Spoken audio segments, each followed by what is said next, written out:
Mesdames et messieurs, bonjour. Vous suivez l'élan africain et vous avez bien raison. Au Sénégal, partis politiques et représentants de la société civile débattent pendant une semaine sur des mesures à prendre pour consolider la démocratie. Depuis mercredi 28 mai, et ce jusqu'au 4 juin, 800 participants sont réunis pour un grand dialogue national sur le système politique sénégalais. Parmi les thèmes abordés, la rationalisation des partis politiques ou encore la transformation du Conseil constitutionnel en cour constitutionnelle pour plus d'indépendance. Le président sénégalais Bassirou Diomaye Faye a rappelé à l'occasion de l'ouverture de ce lancement du dialogue national l'importance de ces rencontres pour renforcer les acquis démocratiques et il s'est engagé à respecter les droits de l'opposition. Mon rôle en tant que garant de l'unité nationale est de tendre la main à toutes et à tous pour rassurer, rassembler, apaiser et réconcilier afin de conforter la paix, a insisté le président sénégalais Bassirou Diomaye Faye. Mon rôle en tant que garant de l'unité nationale est de tendre la main à toutes et à tous pour rassurer, pour rassembler, pour apaiser et réconcilier, afin de concerter la paix, conforter la paix et la stabilité indispensables au développement économique de notre pays. Dans cette dynamique, le gouvernement assumera la plénitude de sa mission. L'opposition sera respectée et exercera librement ses droits dans le respect de la loi. Mesdames, Messieurs, l'histoire politique récente de notre pays nous commande de réformer pour la postérité. Réformer pour renforcer les acquis démocratiques et garantir davantage la stabilité de nos institutions. Réformer pour expurger de notre système électoral tous les germes de dissension, notamment entre pouvoir et opposition. Aujourd'hui, notre démocratie ne saurait faire davantage l'économie d'une réflexion sur la rationalisation du calendrier électoral, la création d'une commission électorale nationale indépendante, le fonctionnement des organes chargés de l'organisation des élections, l'accès au fichier électoral et sa gestion, la rationalisation des partis politiques et leur financement, le rôle de la justice dans le processus électoral, la dématérialisation du processus électoral, le statut de l'opposition qui doit avoir un contenu réel, l'inscription automatique des primo-votants, la durée des campagnes électorales ou encore les modalités du parrainage, entre autres. Une semaine de concertation pour consolider la démocratie, donc la démocratie sénégalaise. Le gouvernement a donné ce mercredi 28 mai ce coup d'envoi de ce dialogue national réunissant partis politiques, organisations de la société civile et du privé, autorités religieuses et syndicats pour des discussions axées sur l'évolution du système politique. Une démarche inclusive donc, néanmoins boycottée par plusieurs forces politiques de l'opposition, dont l'Alliance pour la République APR, dont l'ancien président Macky Sall, et la République des valeurs, RV de l'ancien candidat à la présidence Thierry Alassane Sall. Ancien Premier ministre et candidat malheureux à la dernière présidentielle, Amadou Ba a quant à lui choisi de participer à l'événement. Le climat est tendu, a pointé Amadou Ba. Mais invité à s'exprimer, il a déclaré que pour lui, le dialogue est tout à fait nécessaire tout en dénonçant des arrestations, des restrictions à la liberté qui interpellent, faisant référence à l'arrestation de plusieurs opposants, mais aussi de journalistes. Parlant de la nécessité de dialoguer, il a appelé à un pacte de pacification politique fondé sur le respect des libertés et l'indépendance des médias, appelé aussi à une réforme de la Haute Cour de justice. Sa composition aujourd'hui alignée sur la majorité parlementaire ne garantit pas l'impartialité attendue, a aussi affirmé Amadou Ba. Permettez-moi de saluer d'emblée l'initiative de ce dialogue national. Malgré les turbulences, elle est un geste d'ouverture à magnifier. Nous, opposition républicaine, y prenons part, non par naïveté, mais par fidélité à nos principes, par foi en l'avenir et par amour pour notre patrie. Oui, le climat est tendu. Oui, il y a des arrestations, les restrictions de liberté interpellent. Mais justement, plus le contexte est difficile, plus le dialogue devient une nécessité. Refuser de dialoguer, c'est entretenir l'impasse. Y prendre part, c'est assumer sa part de responsabilité devant la nation. Ce dialogue s'organise autour de 3 axes que nous partageons. Le premier est celui des libertés publiques. Mais que vaut une démocratie où on arrête des opposants, où des journalistes, des chroniqueurs sont convoqués, parfois détenus pour avoir fait le travail? Nous appelons à un pacte national de pacification politique fondé sur la libération des détenus politiques, l'indépendance des médias et des procédures judiciaires perçues comme justes et impartiales.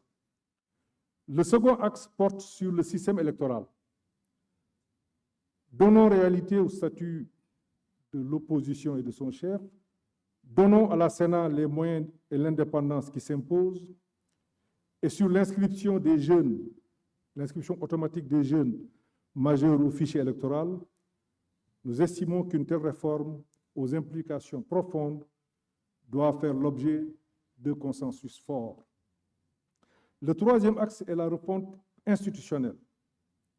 Il est temps de rendre nos institutions plus légitimes. Cela suppose de renforcer, c'est une proposition, la proportionnelle dans l'élection des députés et ou d'introduire un second tour dans le scrutin majoritaire. De même, la Haute Cour de justice doit être réformée. Sa composition, aujourd'hui alignée sur la majorité parlementaire, ne garantit pas l'impartialité attendue. Au demeurant, n'oublions pas que c'est notre système démocratique actuel qui a permis les grandes alternances de notre histoire. Il a porté au pouvoir les gouvernants d'hier, comme il a permis l'accession du pouvoir actuel. Une invitation à faire baisser les tensions politiques relayées par la dizaine de figures de l'opposition qui s'est exprimée à l'occasion du lancement de ces travaux. L'opposant Khalifa Sall a plaidé pour une conduite plus apaisée et civilisée de la reddition des comptes, en référence aux 5 anciens ministres actuellement inculpés par la Haute Cour de justice pour détournement de fonds. Autre attente formulée par l'opposition est celle d'ouvrir ce dialogue aux questions sociales et économiques, préoccupation majeure de la population selon l'ex-maire de Dakar, Khalifa Sall, qui vient d'ailleurs de lancer sa propre formation politique.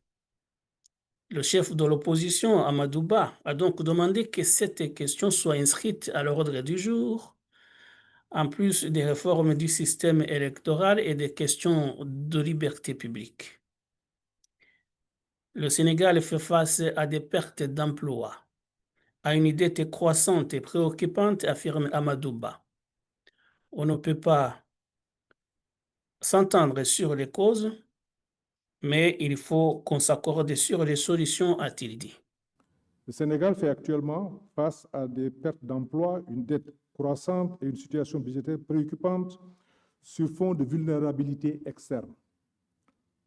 On peut ne pas s'entendre sur les causes, mais il faut qu'on s'accorde sur les solutions.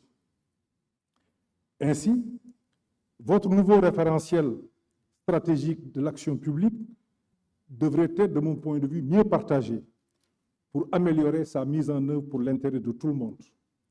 De même, un pacte national sur l'emploi productif qui mobiliserait tous les acteurs autour des secteurs à fort potentiel serait vivement opportun.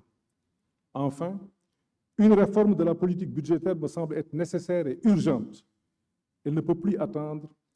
Il y va de notre souveraineté et je sais que, Monsieur le Président de la République, vous tenez particulièrement à cette question. C'est donc, comme nous le disions, un programme ambitieux qui attend ces quelques 800 participants, dont les membres des partis politiques et les membres de la société civile, réunis au centre de conférence de Diamniadio jusqu'au 4 juin. Comment améliorer l'organisation des élections au Sénégal? Faut-il inscrire automatiquement tous les citoyens de plus de 18 ans au fichier électoral? Prévoir un bulletin unique? Ouvrir le vote aux détenus ou encore réduire le nombre de partis politiques et rendre plus transparent leur financement. Ce sont là quelques-unes des grandes questions auxquelles les participants aux journées du dialogue national vont être invités à réfléchir pendant une semaine. Des questions majeures, selon le directeur de l'ONG 3D, Moundiaye Cissé, qui regrette le boycott des discussions par le parti de l'ex-président Macky Sall et appelle à tous les Sénégalais à participer à ces journées de discussion. Des organisations de la société civile, qui pour 35 d'entre elles ont déjà listé leurs propositions au dialogue national sur la vie politique dans un document commun. Après des assises sur la justice l'année dernière, cette édition 2025 est consacrée à la vie politique. Car malgré une troisième alternance démocratique réussie, le système politique sénégalais présente toujours des fragilités qui méritent d'être corrigées selon le gouvernement sénégalais. Autour de la table, donc, durant cette semaine, des membres du gouvernement, des organisations religieuses, des universitaires, les partis politiques et les organisations de la société civile. Parmi les grands absents, nous le disions, l'APR, le parti de l'ex-président Macky Sall, et quelques figures de l'opposition. Autre attente formulée par les participants à ce dialogue, celle d'améliorer le système judiciaire, et notamment de la Haute Cour de justice, qui examine en ce moment des possibles détournements de fonds d'anciens ministres. Amadou Ba, ex-premier ministre sous Macky Sall, estime dépasser ce système. D'avoir des juridictions au sein desquelles il n'est pas possible de faire appel. Une juridiction qui reflète un peu la majorité parlementaire. Je pense que la justice doit être rendue dans des conditions de transparence absolue, a-t-il dit. Il a gouverné quand même le pays, il a été chef du gouvernement pendant quelques temps. Il aurait dû proposer de telles réformes, mais là, c'est une autre question. C'est donc un programme ambitieux qui attend ces quelques 800 participants, partis politiques, universitaires, artistes et membres de la société civile, et ils ont jusqu'au 4 juin pour formuler des recommandations. Nous reviendrons certainement sur ce dossier et lorsque les recommandations auront été rendues publiques, nous y reviendrons forcément. Je vous remercie donc de votre attention et à très bientôt pour d'autres sujets. Au revoir. Voilà, qui salue les officiels avec le facilitateur, donc Dr Chargé qui l'a désigné lui-même, le ministre de l'Intérieur, le général Jean-Baptiste Tine, voilà, et les membres du gouvernement qui sont là, le maître des cérémonies, le président qui préside les travaux. L'hymne national du Sénégal.